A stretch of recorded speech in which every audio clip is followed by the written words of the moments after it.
प्यारे बच्चों नमस्कार, मैं मनीष शर्मा मैथ के इस लेक्चर में आप सभी का स्वागत करता हूं। और बच्चों जैसा कि मैंने आपको कहा था कि जो आज का हमारा लेक्चर है वो कम्प्लीटली जो greatest integer function, smallest integer function और लॉग इनकी प्रॉपर्टीज़ के ऊपर बेस्ड रहेगा। लेकिन बच्चों इनकी प्रॉपर्टीज़ याद होना हमारे आपके लिए बहुत ज़्यादा ज़रूरी है कि जब हम आगे इनके क्वेश्चंस करेंगे तो वहाँ पे प्रॉपर्टीज़ का कहीं ना कहीं यूज होगा और इनको आपस में अप्लाई करना भी आपको आना चाहिए। तो आइए बच्चों स्टार्ट करते हैं। तो आपके सामने प्रॉपर्टीज़ लिखी हुई है। सबसे पहले ये जो प्रॉपर्टीज़ लिखी है, जो मुख्य मेन प्रॉपर्टीज़, जो वैसे तो बच्चों देखो इन प्रॉपर्टीज़ को एंड नहीं, हम कितने भी तरीके से इनको आपस में चेंज कर सकते हैं। हाँ, लेकिन आपके जो 11th स्टैंडर्ड के लिहाज से जो प्रॉपर्टीज़ है वो काफ़ी है कि आप इनसे रिलेटेड क्वेश्चन भी कर सको और आराम से एक बात को समझ सको। तो यहाँ पे जो सब प्रॉपर्टीज़ लिखी है बच्चों, ये है सबसे पहले ग्रेटेस्ट इंटीजर फंक्शन की प्रॉपर्टीज। फिर ये जो 4 प्रॉपर्टीज़ है वो है स्मॉलेस्ट इंटीजर फंक्शन, ये आपकी GIF यानी ग्रेटेस्ट इंटीजर फंक्शन, ये है SIF यानी स्मॉलेस्ट इंटीजर फंक्शन। और उसके बाद की जो प्रॉपर्टीज है बच्चों वो है लॉग की। तो आज का बच्चों हमारा कंप्लीट लेक्चर सिर्फ इसी चीज़ों पे फोकस मेन बेस्ड रहेगा। ठीक है, फोकस हमारा सिर्फ इसी बात पे रहेगा कि भी इनकी जो प्रॉपर्टीज़ हैं उनको हम ढंग से यदि समझ पाते हैं तो बच्चों उनसे रिलेटेड फिर क्वेश्चन आप बहुत इजीली कर पाओगे। ठीक है, तो सबसे पहले आज आपका मेन फोकस यही रखना है कि प्रॉपर्टी समझ आ जाए। तो सबसे पहले प्रॉपर्टीज मैंने क्या लिखी है, नंबर 1 कि यदि -n ग्रेटेस्ट इंटीजर फंक्शन के तौर पे हो तो माइनस बाहर लाकर n लिखा जा सकता है। कब लिखा जा सकता है? जब n किससे बिलोंग करे? z से। जब n किससे बिलोंग करे? z से। अब आप कहोगे कैसे? वो देखो, यदि मान लीजिए -2 है, ये क्या है -2, सॉरी स्मॉलेस्ट का निशान लगा दिया मैंने, ग्रेटेस्ट का लगाना था। मान लीजिए एग्जाम्पल के थ्रू बस समझा रहा हूँ, आराम से समझने की कोशिश करो। मान लीजिए बच्चों आपके पास -2 आ गया, तो आपको यदि ग्रेटेस्ट इंटीजर फंक्शन की प्रॉपर्टी याद हो यानी जो क्वालिटी याद हो, उसके अंदर मैंने क्या पढ़ा था कि जब उसके अंदर इंटीजर आ जाता है तो वो इंटीजर का इंटीजर ही रिजल्ट देगा। हाँ, यदि इंटीजर के अलावा और कोई नंबर आ जाता है तो वो उससे जस्ट लेस वाला नंबर हमको देता है। स्मॉलेस्ट इंटीजर ग्रेटर देता है और जो ग्रेटेस्ट इंटीजर है वो लेस वाला देता है। जैसे मान लो यदि यहाँ पे 2.5 आ जाता तो वो 2 पे आता, लेकिन 2 है तो वो 2 रहेगा, 3 का है तो 3 रहेगा। इसका मतलब इसका जो रिजल्ट रहेगा वो क्या रहेगा? -2 रहेगा, -2 ही रहेगा। और -2 को मैं minus of greatest integer of 2 लिख सकता हूँ या नहीं लिख सकता हूँ? लिख सकता हूँ ना। तो ये रूल अप्लाई हो गया या नहीं हो गया फिर? यानी अब आपको रूल याद रखना है कि यदि ग्रेटेस्ट इंटीजर फंक्शन का जो ब्रैकेट है उसके अंदर कोई नंबर है वो माइनस का है, पर अगर वो इंटीजर है, यदि वो इंटीजर है तो आप क्या करोगे, माइनस बाहर निकाल सकते हो और उसको सीधा ग्रेटेस्ट इंटीजर फंक्शन के तौर पे रखा जा सकता है। ठीक है, यानी -x का जो ग्रेटेस्ट इंटीजर फंक्शन होगा वो minus of greatest integer x के इक्वल होगा। कब? जब आपका x बिलोंग फ्रॉम क्या हो? z हो। z यहाँ पे बच्चों पूर्णांक है, पूर्णांक आप जानते हो 0 +-1 +-2। ठीक है, तो बताइए बच्चों पहला रूल दिमाग में आ गया होगा। ठीक है, पहला रूल कंप्लीट। दूसरा रूल क्या कह रहे हैं कि यदि ग्रेटेस्ट इंटीजर फंक्शन के अंदर x के प्लस में आपको कुछ संख्या दिखाई दे, ठीक है, x के प्लस में कुछ संख्या दिखाई दे तो इसको x को ग्रेटेस्ट इंटीजर में रखो, उस संख्या को बाहर निकाल लो। लेकिन कब? जब वो k किससे बिलोंग करे? z से बिलोंग करे। k z से बिलोंग करने का मतलब यदि आपका k इंटीजर हो तो बाहर निकाला जा सकता है। जैसे फॉर एग्जांपल यदि मैं x का मान यहाँ पे 1.1 लेता हूँ +1, ये हो जाएगा 2.1, अरे 2 होगा। यदि इसको मैं बाहर निकाल के रख दूँ 1.1 + 1 तो ये 1 + 1 तो भी रिजल्ट क्या आएगा? 2। क्योंकि बच्चों देखो क्यों आ रहा है कि जो इंटीजर होता है ना उसके ऊपर इस बॉक्स का कोई फर्क नहीं है, कोई मतलब परिवर्तन नहीं होगा, कोई चेंजेज नहीं होगा उसके वैल्यू में। ठीक है, ये आपको देखना है। याद रखना, जब भी इस ग्रेटेस्ट इंटीजर फंक्शन वाले जो बॉक्स आप ले रहे हो, जो ब्रैकेट आप ले रहे हो, उसके अंदर यदि इंटीजर आता है तो फिर उसका कोई महत्व नहीं रह जाता। क्यों? वो उसकी वैल्यू को कोई इफेक्ट नहीं डालेगा, वो वैसे का वैसा ही रहेगा। ठीक है, तो याद रह जाएगा। इसके बाद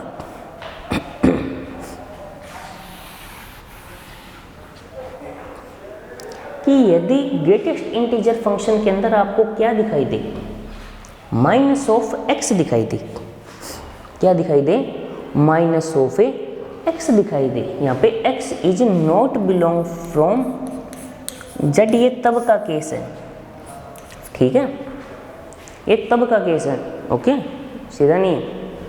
यदि ऐसा दिखाई दे तो इसको आप क्या लिख सकते हो, माइनस बार निकाल कर x और इससे एक्स्ट्रा एक माइनस का 1 लगा दोगे। अब आपको -1 कैसे आया, तो वही एग्जाम्पल के थ्रू समझते हैं। मान लीजिए मैंने यहाँ पे माइनस का 2.3 लिया, तो इसकी वैल्यू आएगी मेरे पास -3।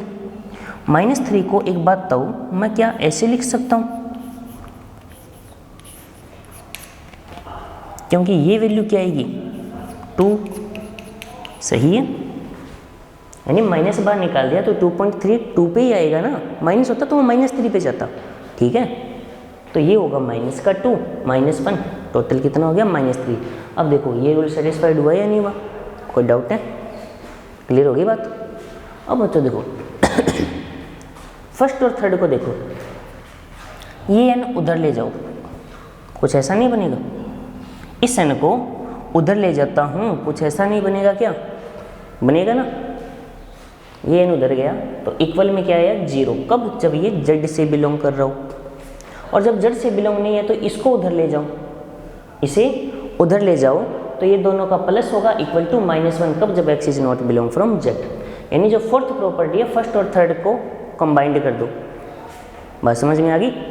नहीं जो बच्चों आपकी फोर्थ प्रॉपर्टी है वो कैसे आई कि इसको उधर ले जाओ, तो greatest integer of n plus greatest integer of -n equal to 0 होगा, कब, जब वो z से बिलोंग करे, और जब z से बिलोंग नहीं करता है तब ये किसके इक्वल होगा -1 के।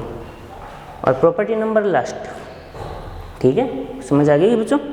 और जो आपकी प्रॉपर्टी नंबर लास्ट है वो देख लीजिए, प्रॉपर्टी नंबर लास्ट क्या कह रही है आपको कि यदि ग्रेटेस्ट इंटीजर से उसी का नेगेटिव ग्रेटेस्ट इंटीजर माइनस करूँ तो 2 केस होगा। नंबर 1 ऐसा, कब, जब x is not belong from z, यानी जब आपका x है वो z से बिलोंग न करे, z से बिलोंग न करे।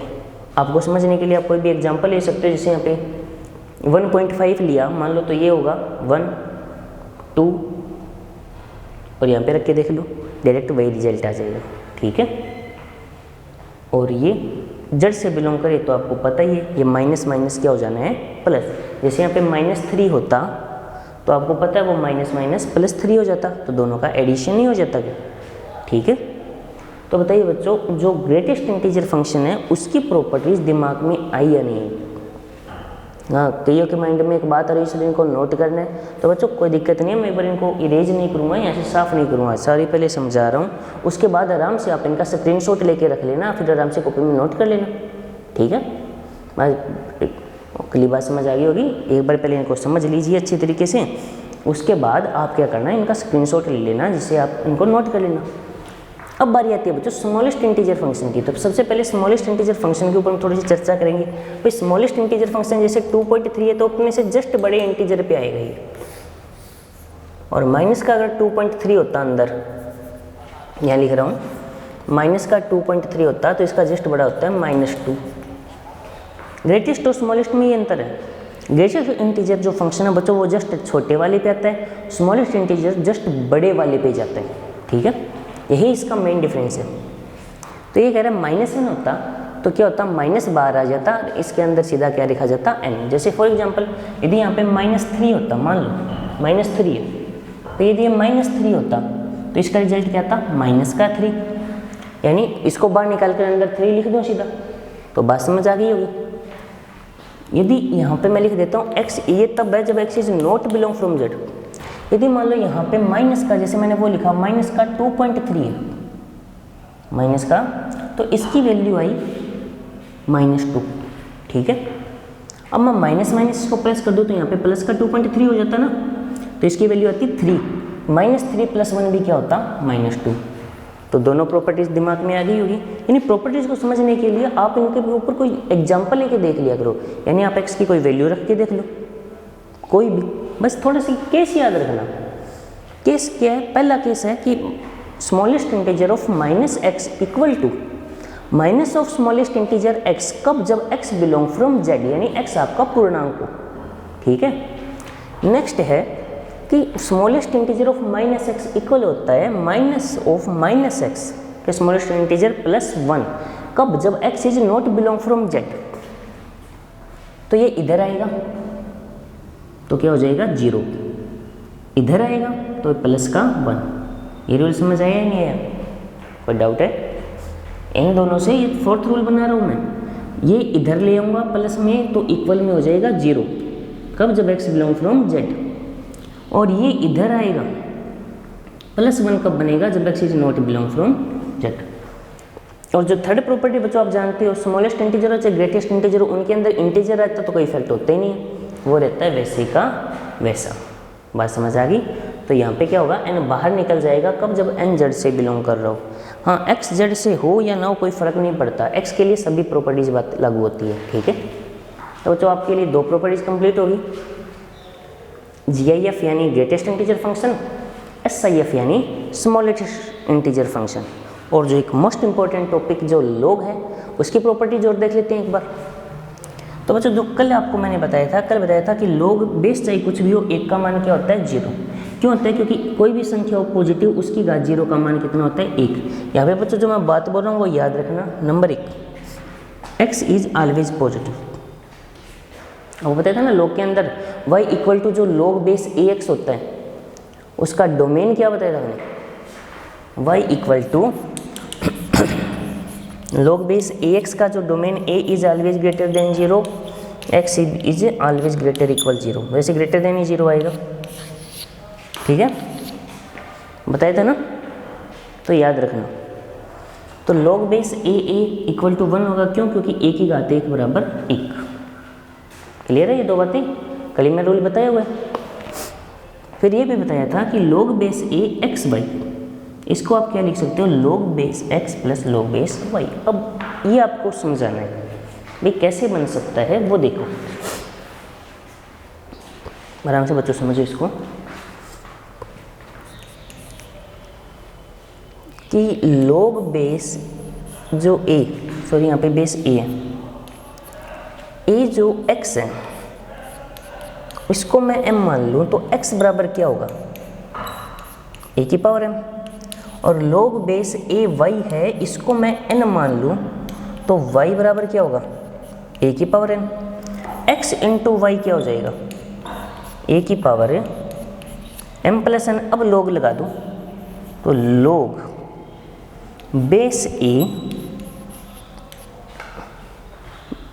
एक्स वाई इक्वल टू मैं क्या लिखूँगा, m प्लस n। तो m तो है log बेस ax और n है log बेस a y। अब बच्चों देखो इसको, ये बात समझ आई या नहीं, वो नीचे लिखा हुआ है, कोई डाउट है बताओ।